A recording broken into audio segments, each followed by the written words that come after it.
Shalom saudara-saudara yang dikasihi Tuhan, untuk memudahkan perhitungan jemaat, dimohon untuk merename Zoom Bapak, Ibu, atau Saudara dengan menyebutkan jumlah yang ikut dalam beribadah.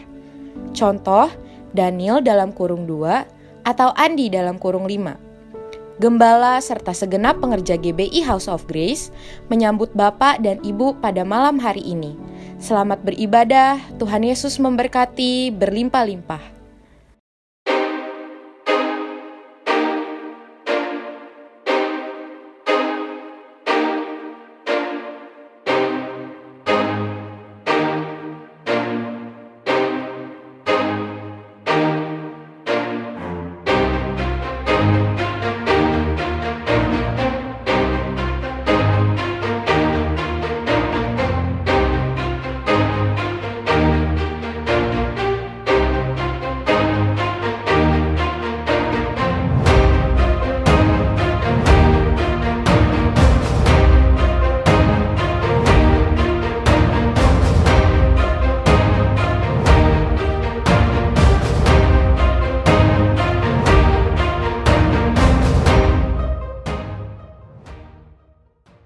Shalom Bapak Ibu, mari kita sama-sama memperkatakan arti Pentakosta ketiga.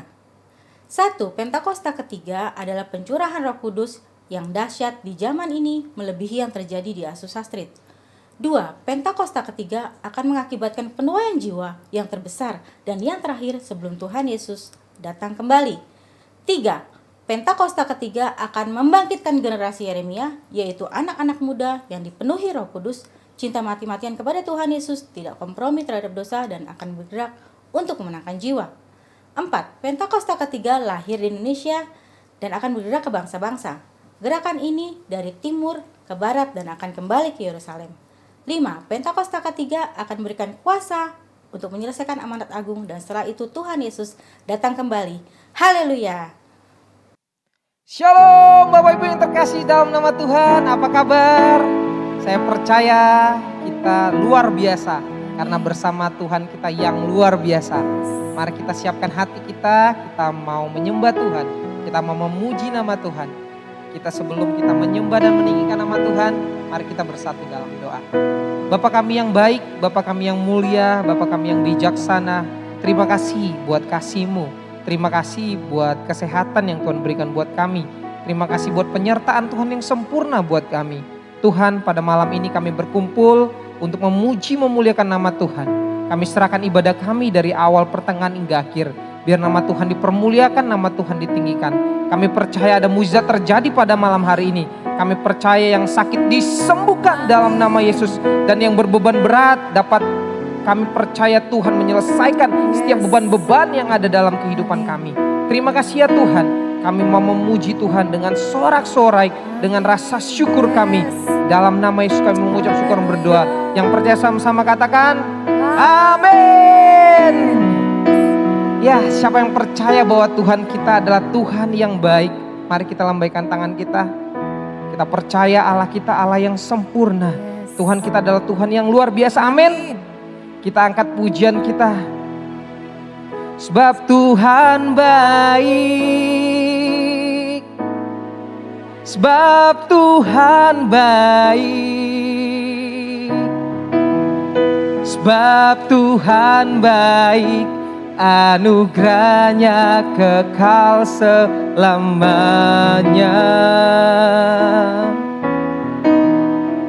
Sebab Tuhan baik, sebab Tuhan baik, sebab Tuhan baik, anugerahnya kekal selamanya. Lebih dahsyat lagi, yuk kita mari memuji Tuhan kita yang luar biasa. Hey, hey, hey.